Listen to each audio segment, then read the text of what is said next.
Jalan poros penghubung Sekayu Teladan di Kabupaten Musi Banyuasin amblas yang disebabkan oleh pergeseran gorong-gorong akibat pergerakan tanah dan derasnya arus air sungai.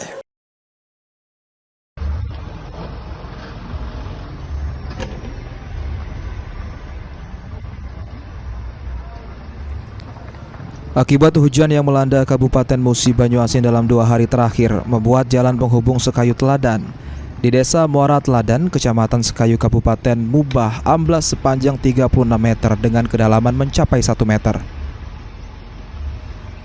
Kondisi ini membuat permukaan jalan menjadi bergelombang dan membahayakan pengendara. Salah satu warga mengaku harus ekstra hati-hati saat melintas di lokasi tersebut. Selain itu, warga berharap agar pemerintah daerah segera bertindak melakukan perbaikan jalan karena kondisinya sudah sangat parah dan dapat menyebabkan kecelakaan bagi warga yang melintas.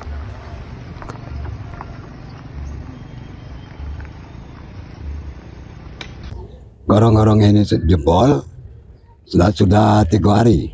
3 hari. Pertama hari hujan yang pertama tuh dia turun. Hujan kedua turun lagi. Nah sekarang malam tadi tidak hujan. Nah sekarang dia jebol macam ini.